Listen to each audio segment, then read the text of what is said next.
Hello මචන් කොහොමද ඉතින් මම ඔයාලගේ සිනිමචන් ඩූම්ස් ඩේ ට්‍රේලර් එක බැලුවද කීපාරක් බැලුවද ට්‍රේලර් එකත් මේ වෙනකොට සුපිරි රෙකෝඩ් එකක් තියලා තියෙන්නේ බලමු ෆිල්ම් එකත් මොන වගේ රෙකෝඩ් එකක් තියයිද කියලා අනිත් එක සමහරක් කට්ටියට තියෙන ප්‍රශ්නයක් තමයි තෝර් වගේ ස්ට්‍රෝංගස්ට් ඇවෙන්ජර් කෙනෙක් එහෙම නැත්නම් පවර්ෆුල් ඇවෙන්ජර් කෙනෙක් එයාගේ ඒ කොස්මික් ෂොට් එක විශේෂයෙන් තානොස්ගේ පපුවත් හිල් කරපු ඒ ෂොට් එක අපේ ඩොක්ටර් ඩූම්ට ගහද්දි එයා කිසිම රියැක්ෂන් එකක් නැතුව ජස්ට් එයාගේ වම් අතින් ඇඟිලි දෙකකින් නවත්තන තරම් මේ ඩොක්ටර් ඩූම් පවර්ෆුල්ද කියන එක කවුද මේ ඩොක්ටර් ඩූම් කියන්නේ මෙයා කොහෙන්ද ආවේ මෙයාගේ පවර්ස් මොනවද අපේ RDJ ව රිටර්න් කරන තරම් මේ කැරක්ටර් එක ඒ තරම් ඉම්පෝටන්ට්ද එහෙනම් අද අපි කතා කරමු කවුද මේ ඩොක්ටර් ඩූම් කියන්නේ කියලා මෙයාගේ සම්පූර්ණ OG පවර්ස් and weakness ගැන තමයි අද අපි කතා කරන්න යන්නේ මෙයාගේ ඇත්ත නම තමයි වික්ටර් වොන් ඩූම් මෙයා ඉපදෙන්නේ ලැට්වීරියා කියන කුඩා රටේ පට්ටම දුප්පත් රොමානි කැම්ප් එකක මෙයාගේ අම්මගේ නම සින්තියා වොන් ඩූම් මෙයාගේ තාත්තගේ නම වර්නර් වොන් ඩූම් ඒ දවස්වල ලැට්වීරියා වල හිටපු දරුණු පාලකයා මෙයාගේ රටේ ජනතාවට මාරු විදිහට වද දුන්නා වික්ටර්ගේ අම්මා සින්තියා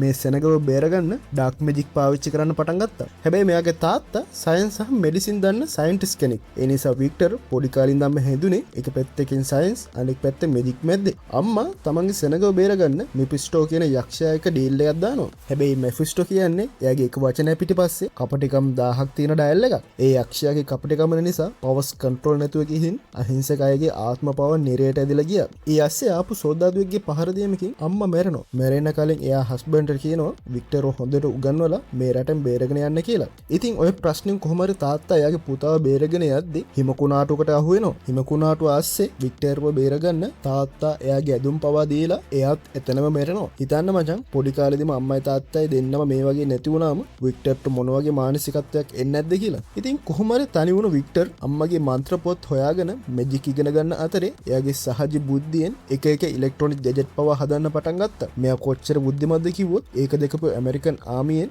මෙයාව ඇමරිකාවට අරන් ගිහින් කැම්පස් යවලා මෙයාට වෙනම ලැබ් එකක් පවා හදලා දුන්නා. ඉතින් මෙන්න මෙහෙදි තමයි මෙයාට මුණ ගැහින්නේ රීඩ් රිචඩ්ස්ව. එහෙම නැත්නම් අපේ මිස්ටර් ෆැන්ටස්ටික් ව. වික්ටර් කියන්නේ පාටම ඊගෝ. එහෙම නැත්නම් ආඩම්බරකම තියෙන කෙනෙක්. රීඩ් රිචඩ්ස් තමන්ට වඩා වැඩ වෙන්න හදද්දී වික්ටර්ට ඒක දිරෙව්වේ නැහැ මචං. වික්ටර් අපායේ ඉන්න තමන්ගේ අම්මව බේරගන්න මැජික් සහ සයන්ස් එකතු කරලා වෙනම ඩයිමන්ෂන් ට්‍රැවල් මැෂින් එකක් හදනවා. රීඩ් එවිත් මචං මේ මැෂින් එකේ පොඩි ගණන හැදීමක් වැරදි කියලා පෙන්නලා දුන්නත් උඹේ උපදෙස් මට වැඩක් නැහැ කියලා වික්ටර් මැෂින් එක ඔන් කරනවා. ඔන් කරපු සෙකන්ඩ් එක ගියේ නැහැ මචං. මැෂින් එක පුපුරලා වික්ටර්ගේ මූණ දරුණු ලෙස පිලිස්සලා විනාශ වෙනවා. ඉතින් මේ වැඩේ නිසා මෙයාව කැම්පස් එකනුත් අයින් කරනවා. මූණත් විනාශ වෙලා කැම්පස් එකනුත් අයින් කරපු වික්ටර් පිස්සෙක් වගේ ලෝකයේ පුරා එවෙදින්න පටන් ගන්නවා. එහෙම යද්දි මෙයාට හම් වෙනවා ටිබේටයේ ඉන්න මොන්ක්ස් පිරිසක්. ඉතින් ටිබේටයට යන වික්ටර් එයාලගේ ශිල්ප ශාස්ත්‍ර ටිකට් එක ඉගෙනගෙන එයාලටම මාස්ටර් වෙනවා. ඉතින් එහෙ ඉන්නකොට එයාලත් එක්ක එකතු වෙලා ටයිටේනියම් පාවිච්චි කරලා මෙයා හදාගන්නවා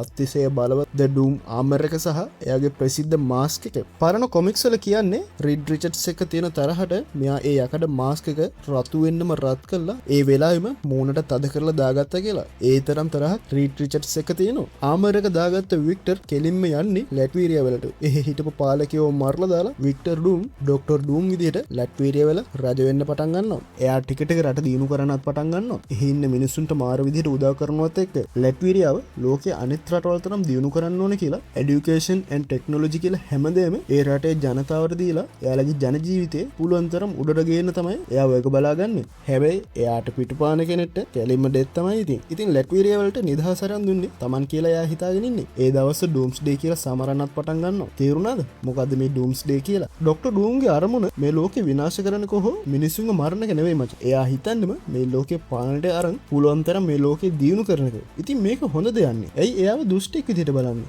ඇයි කිව්වොත් මම විතරයි මේ හැමදේම කරන්න ඕන. මට වැඩිය කවුරු සයන්ස් හොම් මැජික් පැත්තෙන් ඉන්නවත් බෑ. එහෙම නැත්නම් මට වැඩිය පවර්ෆුල් වෙන්නවත් මම ඉඩ තියන්නේ නැහැ කියලා තමයි මෙයා හැම වෙලේම සටන් කරන්නේ. විශේෂයෙන් අපේ රීඩ් රිචඩ්ස් එක්ක. එතකොට මෙයාගේ පවර්ස් මොනවද? මචං සාරවලම කිව්වොත් අයන් මෑන්ගේ ඩොක්ටර් ස්ට්‍රේන්ජ්ගේ එකතුවක් තමයි ඩොක්ටර් ඩූම් කියන්නේ. ටෙක් පැත්තෙන් ගත්තොත් මෙයාට අයන් මෑන්ට වගේ අති පාට ටෙක්නොලොජි මොලයක් තියෙනවා. ඒ එක්කම ඩොක්ටර් ස්ට්‍රේන්ජ් තරම් පාට ඩාර්ක් මැජිකුත් පුළුවන්. අපි බයික් පදිනවා වගේ මෙයා පාවිච්චි කරන්නේ ටයිම් ට්‍රැවල් මැෂින් අපේ කෑන් පව මල්ටිවර්ස් ට්‍රැවල් කරන්න පාවිච්චි කරේ මේ ඩූම්ගේ බ්ලූප්‍රින්ට්ස් එකතු කරලා. අනිත් එක මෙයාට ඉන්නවා Taman වගේම අඳුරගන්න බැරි තරම් සමාන රොබොට් ආමි එකක්. මෙයා ගහන ප්ලෑන් එකක පොඩි ලූප් හෝල් එකක්වත් හොයාගන්න බෑ. බැට්මෑන්ටත් වඩා මාරම ස්ට්‍රැටජි එකක් තියෙන්නේ. කොයිතරම් මෙයා මැජික් පැත්තෙන් බලවත්ද කියනවනම් ඊළඟ සෝසර් සුප්‍රීම් විදිහට මෙයාව පත් කරන තරමට ගියා. හැබැයි නූලන් තමයි අපේ ඩොක්ටර් ස්ට්‍රේන්ජ් ඊළඟ සෝසර් සුප්‍රීම් විදිහට එන්නේ. ඒ හින්දාම අපේ ඩොක්ටර් ස්ට්‍රේන්ජ් වික්ටර් ඩූම්ට මාර විදිහට රෙස්පෙක්ට් එකක් දෙනවා. ඉතින් ඒ රෙස්පෙක්ට් එක යූස් කරලා වික්ටර් ඩූම් and ඩොක්ටර් ස්ට්‍රේන්ජ් දෙන්නම එකතුලා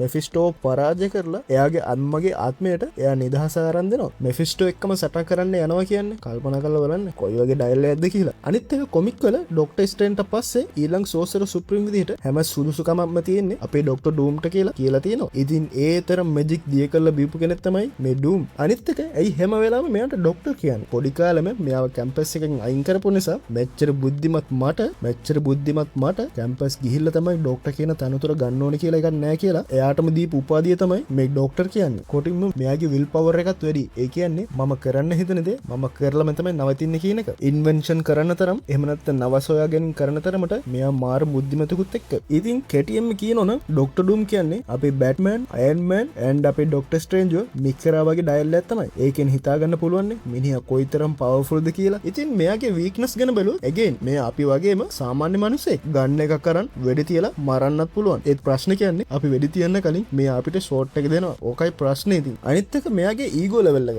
එහෙම නැත්නම් ආත්මාර්ථකාමී ආඩම්බරකම බොහෝ සටන් රීඩ් රිචර්ඩ්ස් දිනන විදිහට පෙන්වන්නේ එයාගේ මේ ඊගෝ ලෙවල් එක අවුස්සලා එයාව කන්ෆියුස් කරලා තමයි. ඉතින් මෙයාගේ ලොකුම වීක්නස් එක තමයි මෙයාගේ මේ ඊගෝ ලෙවල් එක. ඉතින් මචං තෑනොස් වගේ ලෝකෙන් භාගයක් මරන්න එක නෙමෙයි මෙයාගේ අරමුණ. මේ මුළු ලෝකෙම එයාගේ පාලනය යටතට ගන්න එක. MCU එකට ආයපාරක් කියන RDJ ගේ ඩොක්ටර් ඩූම් මොන වගේ වෙයිද? අයර්න් මෑන් ගේ වේරියන්ට් කෙනෙක් වෙයිද? නැත්නම් පියුර් ඩූම් වෙයිද? ඔයාලා හිතන්නේ මොකද්ද කියලා පල්ලේ කමෙන්ට් එකක් දාන්න යන්න මචං. ඉතින් මේ වගේ තවත් පට්ට කොමික්ස් සහ මූවි රිවිව් සිංහලෙන්ම බලන්න. දැන්ම පල්ලේ ඇතිට රතු පාට subscribe button එක ඔබලා සීනුවත ඔබලා තියාගන්න. එහෙනම් ඊළඟ තවත් වීඩියෝ එකකින් හමු වෙමු. මම ඔයාලගේ සිනමා මචං හැමෝටම ජය වේවා.